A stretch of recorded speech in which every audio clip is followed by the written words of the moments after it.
Arsee mahadaku maqaa kee nan faarsaa harka diinaa jala situ na dabarsaa laphee kiyyaa guutuu maqaa kee jajadha bakkuma hundaatti ani sin kadhadha. Arsee mahadaku maqaa kee nan faarsaa harka diinaa jala situ na dabarsaa laphee kiyyaa guutuu maqaa kee jajadha bakkuma hundaatti ani sin kadhadha.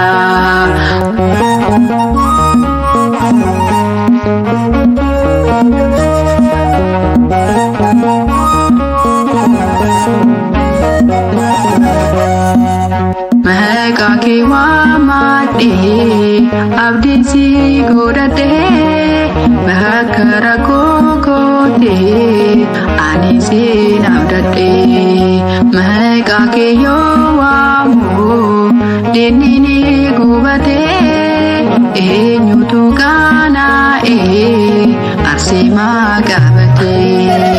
Arsee mahadaku maqaa kee nan faarsaa harka diinaa jala situ na dabarsaa laphee kiyyaa guutuu maqaa kee jajadha bakkuma hundaatti ani sin kadhadha.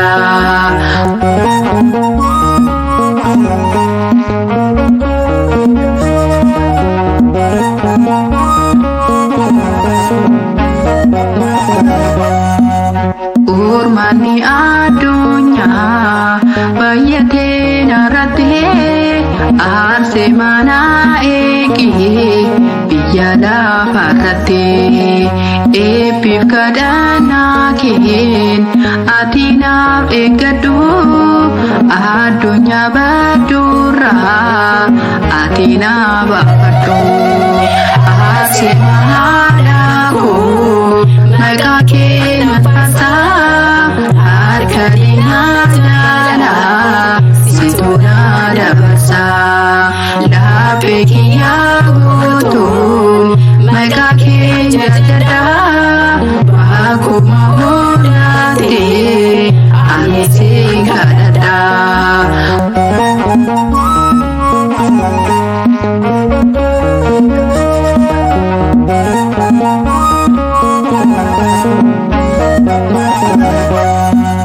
Lapheen koo gammadee waa'ee kee faarfata maqaa kee yoo waamu keessi koo boqata onnee kiyyaa guutuun kiinoo si waamadha bakka hundumaatti oolmaa kee dubbadha.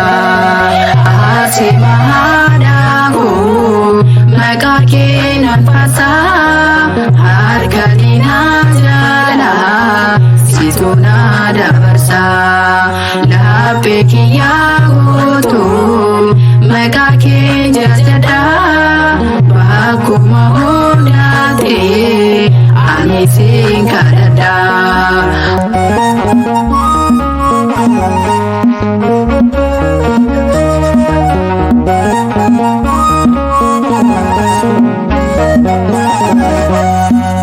Ni qabda ulfina waadaa siif kenname kan gara kee dhufe hunduu jarrume yeruma hundumaa nan waama arsee kadhannaa keetiini naaf ladduu dhiifama.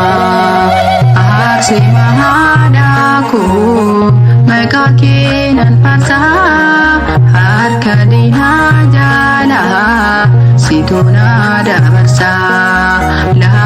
kiya goto mega kinja jada baku mahonda te ani singkadada ase mahada ko mega kinan pasa harga dinajala situna da basa da pekiya goto mega kinja jada